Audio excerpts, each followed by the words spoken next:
پاکستانی میں جاتا ہے. آپ آزما کے دیکھ لیں, سب سے زیادہ خاموشی ہے, سب سے زیادہ آپ کو اور پاکستانی ملے گی. لیکن حالت بدلتی نہیں ہے ملک کی. مقروض ہوا ہوا ملک قرضوں میں اور گرتا جا رہا ہے. ملک کے بڑے بڑے ڈاکو پر بیٹھے ہوئے ہیں. قانون ہے نہیں, انصاف ہے نہیں. کیسے انصاف ہو اگر بڑے بڑے مجرم آپ کو کرا کے بیٹھ جائیں جنہوں نے کھل کے ملک کو لوٹا ہوا؟ وہ معاشرہ کیسے آگے بڑھ سکتا ہے؟ کیونکہ ہم جب تک ہم یہ فیصلہ نہیں کریں گے کہ ہم اپنی حالت بدلنا چاہتے ہیں, اور لا الہ الا اللہ دعویٰ ہے اللہ سے کہ اللہ میں تیرے سوا کسی کو خدا نہیں مانتا, اس کا آگے چلے جائیں کہ میں جب بھی اللہ جب بھی میں اپنے ضمیر کا سودا کرتا ہوں میرے ضمیر کی قیمت لگ جاتی ہے, پیسے لے کے لوٹا ہو جاتا ہوں, خوف آ جاتا ہے, ایجنسی سے دھمکی مل گئی میری جان نہ چلی جائے, میری نوکری نہ چلی جائے. یہ سب شرک ہے میری نظر میں, کیونکہ جب آپ رائے حق سے اترتے ہیں کسی بھی بت کی پوجا کرتے ہوئے, چاہے وہ پیسے کا بت ہے چاہے وہ خوف کا بت ہے, میری نظر میں وہ شرک ہے. نعرہ تکبیر, اللہ اکبر, بچائے گا پاکستان. عمران خان سیدی مرشدی یا نبی یا نبی کا جو غلام ہے نبی کا جو غلام ہے نبی کا جو غلام ہے. میں جو آپ کو کہنے کی کوشش کر رہا ہوں یہ ہم کلمہ بھی پڑھتے ہیں, ہم اپنے آپ کو عاشق رسول بھی کہتے ہیں, لیکن جو اللہ نے حکم کیا ہوا ہے کیونکہ راستے پہ چلو وہ نہیں چلتے. اللہ کا حکم ہے, اللہ تو کوئی فائدہ نہیں پہنچا سکتا, بے نیاز ہے. اللہ تو خود حفیظ ہے, اس کا حکم ہے کہ جب آپ نبی کے راستے پہ چلتے آپ اپنی بہتری کرتے ہیں. اور مدینہ کی ریاست میں یہ ہوا تھا کہ انہوں نے جب ان لوگوں نے نبی صلی اللہ علیہ وسلم کی سنت پہ جب وہ چلے تو وہ جن کی حیثیت بھی کوئی نہیں تھی انہوں نے دنیا کی امامت کی.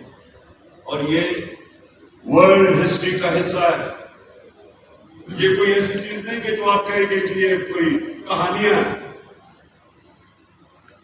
فال آف رومن ایمپائر بڑی کتاب ہے, اس کے اندر پورا چیپٹر ہے کہ کیسے انقلاب آیا اور ایک دم 2 سپر پاور اس کے سامنے بیٹھ گئے. اور ہم یہاں مجھے افسوس سے کہنا پڑتا ہے کہ ہمیں پاکستانیوں کو جو ملک ہی بنا تھا اسلام کے نام پہ اور نعرہ تھا کہ لا الہ الا اللہ, اور ہمیں وہ سمجھ ہی نہیں اس انقلاب کی. اور یہی وجہ ہے آپ آج میرے سے پوچھیں کہ کیوں نہیں وہ ملک ہمارا ملک آج ایک عظیم ترین ملک بنا. آج سے 50 سال پہلے 60s کے اندر مجھے یاد ہے کہ پاکستان کتنی تیزی سے ترقی کر رہا تھا. ہم تو اسکول میں تھے تھا, ہر طرح پاکستان کے سارے ایشیا میں وہ ملک تھا جو سب سے تیزی سے آگے جا رہا تھا. انٹرنیشنل اسٹینڈرڈ کی یونیورسٹیز تھی, انجینئرنگ یونیورسٹی, باہر ساری ڈگریز ہماری ایک سیپریٹ تھی, بینکرز ہمارے انٹرنیشنل کوالٹی کے تھے. پاکستان کی جو ایکسپورٹس تھی 60s میں وہ 4 ایشین ٹائگرز کے برابر تھی. ہماری جو صنعتی پیداوار ایکسپورٹس ہانگ کانگ کے برابر تھی. یہاں ہمیں ویزے کی ضرورت نہیں تھی, آپ کے دنیا میں جدھر مرضی چلے جائے ہر پاسپورٹ میں آپ ٹریول کر سکتے تھے. تو وہ جو نیچے آپ آئے ہیں اور نیچے گرتے ہی گئے ہیں, اور خاص طور پہ یہ جو اوپر آ گئے آپ سارے پاکستان کے 30 سال کے بڑے بڑے ڈاکو پر بیٹھ گئے, تو آگے تو کوئی امید نہیں ہے. ان کے نیچے تو آپ نہیں کبھی کامیاب ہو سکتے. اور یہ آئے بھی کیسے ہیں, چور دروازے سے, بیرونی سازش کے تحت چوری کا پیسہ خرچ کر کے لوگوں کے ضمیر خرید کے آج اوپر بیٹھ گئے اور کہتے ہیں جی وہ عمران نے پتہ نہیں فوج کی توہین کر دی, کہ چوروں کو میں کہہ رہا ہوں کہ کبھی یہ بھی آرمی چیف کو اپوائنٹ کر سکتے ہیں، جو نواز شریف وہ ایک ایبسکونڈر ہے، جسٹس ہے، وہ سزا یافتہ ہے۔ کئی دنیا میں سنا ہے کہ اس طرح کے آدمی آپ کے بڑی بڑی تعیناتی کریں، بڑی بڑی پوسٹنگ کریں، کئی دنیا میں سنا۔ زرداری اس کو انٹرنیشنل فیم کا ڈاکو ہے، باہر اس کے اوپر کتابیں لکھی ہوئی ہیں اس کی چوری پہ۔ کیا ہمارا یہ مستقبل رہے گا کہ اس طرح کے چور ہماری زندگی کے فیصلے کریں اور ہم چپ کر کے تماشا دیکھیں؟ اور ہم جب پوروں میں احتجاج کریں جو 25 مئی میں کیا، ہمیں جیلوں میں ڈالے، گھروں میں یہ گھس کے انہوں نے لوگوں کے اوپر جو ظلم کیا، خواتین کے اوپر، بچوں کے اوپر انہوں نے ٹیر کیسے کی، خوف پھیلانے کے لیے۔ میرے اوپر پتہ نہیں کتنی ایف آئی آر مجھے یاد نہیں، سب کے اوپر دہشت گردی کا پرچہ میرے پہ کیا۔ آپ یہ سوچیں کہ آج ساری دنیا میں مجھے کبھی اتنی پبلسٹی نہیں ملی دنیا میں، سارے فرنٹ پیج پہ کیا کہ عمران خان کو دہشت گرد، کس چیز پہ؟ کہ میں یہ کہہ رہا تھا کہ کسٹوڈیل ٹارچر تھی، شہباز گرد کو جیل میں ٹارچر کیا۔ میں کہہ رہا ہوں کہ جو ذمہ دار ہے ان کے خلاف لیگل ایکشن لیا جائے، اس کے اوپر دہشت گردی کا پرچہ کر دیا۔ تو میں اپنی قوم کو اور بکلا کو خاص طور پہ آپ کو دیکھیں، اللہ نے ہماری حالت نہیں بدل دی جب تک ہم بحثیت قوم اس کو بدلنے کی کوشش نہ کریں۔ اور کوشش تب ہوگی ایک چیز،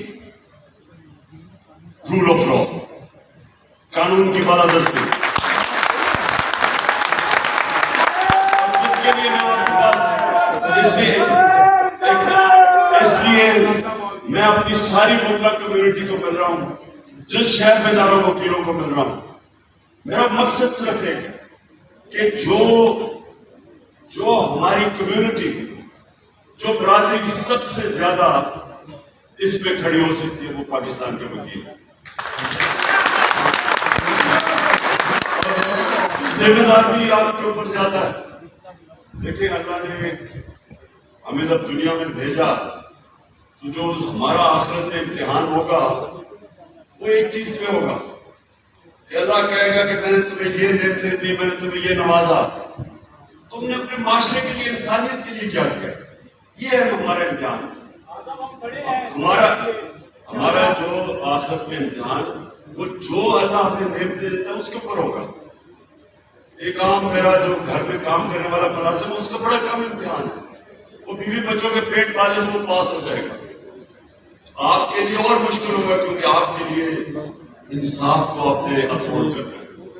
اور جس طرح ابن خلدون کہتا ہے، وہ کہتا ہے کہ میرے جو باپ تھا ماڈرن ہسٹری کا، وہ کہتا ہے میرا جو سارا تجزیہ قرآن کا وہ یہ ہے کہ اللہ نے انصاف کو اللہ نے دنیا میں انسان کو بھیجا ہی ایک مقصد کے لیے کہ میری دنیا میں انصاف قائم کرو۔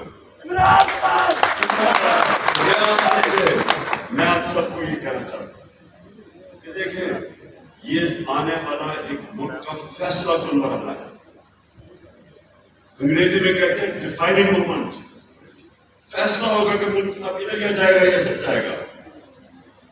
آپ جب نماز میں اللہ سے مانگتے ہیں ایک ہی چیز کہ اللہ مجھے ان کے راستے پر لگا جن کو تم نے نعمتیں بخشی، ان کے لیے جو تباہی کے راستے پر چلے گئے۔ یہ ہر وقت انسانیت کو یہ فیصلہ کرنا پڑتا ہے۔ آپ جب ایک اور قرآن کی آیت ہے کہ میری دنیا میں نکل کے دیکھو کتنی قومیں میں نے تباہ کی جو میرے حکم پہ نہیں چلی، کیونکہ وہ دو راستے ہوتے ہیں، جو ایک رائے حق ہوتی ہے اور ایک تباہی کا راستہ ہوتا ہے۔ ایک وہ راستہ ہوتا ہے جس میں یہ سارے لوٹے اپنے ضمیر بیچ کے ایک گورنمنٹ کرائی انہوں نے پیسے لے کے، اور اگر اس طرح کے لوگ اوپر بیٹھ جائیں گے تو آگے تباہی ہے۔ کہ آپ اٹھا کے دیکھیں کہ سیویلائزیشن تو ختم ہی تب ہوتی ہے جب انصاف ختم ہو جاتا ہے۔ حضرت علی کا قول ہے کہ کفر کا نظام چل جائے گا لیکن نا انصافی اور ظلم کا نظام نہیں چل سکتا۔ سو آپ کے لیے میرا پیغام یہ ہے کہ میں پوری طرح یہ جو سارا سسٹم ہے، یہ جو لوگ اوپر بیٹھے اور بٹھائے گئے، ان کے پیچھے جو بھی ہیں، میں انشاءاللہ جب تک میرے میں زندگی ہے میں ان کا مقابلہ کروں گا.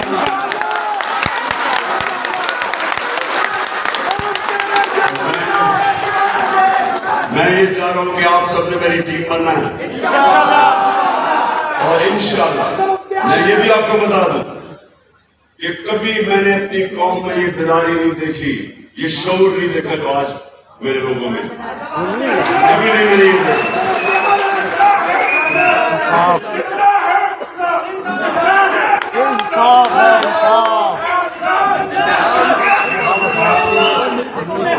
جو میں نے اس میں شرکت کی، اور وہ بڑی پاکستان کی تاریخ میں ایک تاریخی موومنٹ تھی جب وہ ہم نے آزاد عدلیہ کے لیے ہم سب نکلے تھے.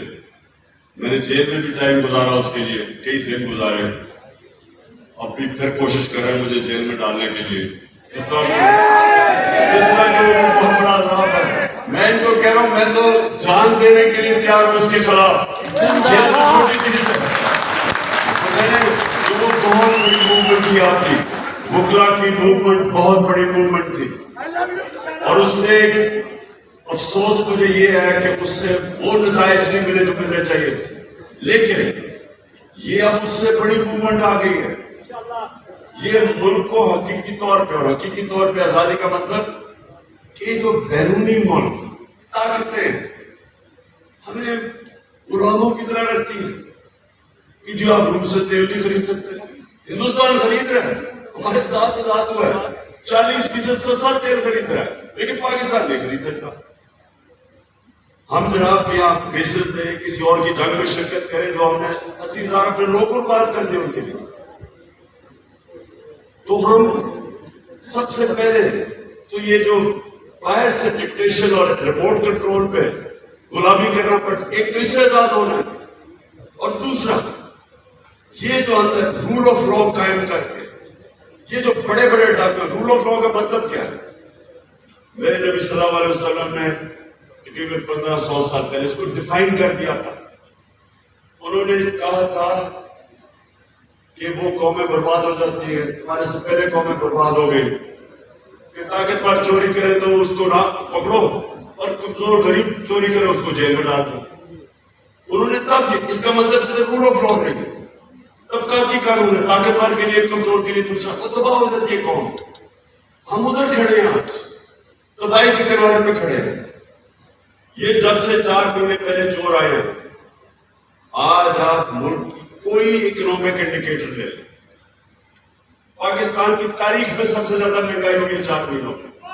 کبھی اتنی مہنگائی نہیں ہوئی، کبھی اس طرح کا ملک کے اندر روپیہ ریکارڈ گرا نیچے. بجلی کے بل ابھی یہ اور بڑھنے والے ہیں، IMF کہہ رہی ہے کبھی اور بڑھیں گے. فیکٹریاں بند ہو رہی ہیں. کسان کے لیے جس طرح کا ڈیزل کی قیمتیں ہیں، جو ٹیوب ویل کے بل ہے، کسان دے نہیں سکتا. ڈیزل آسمان پہ. تو یہ جو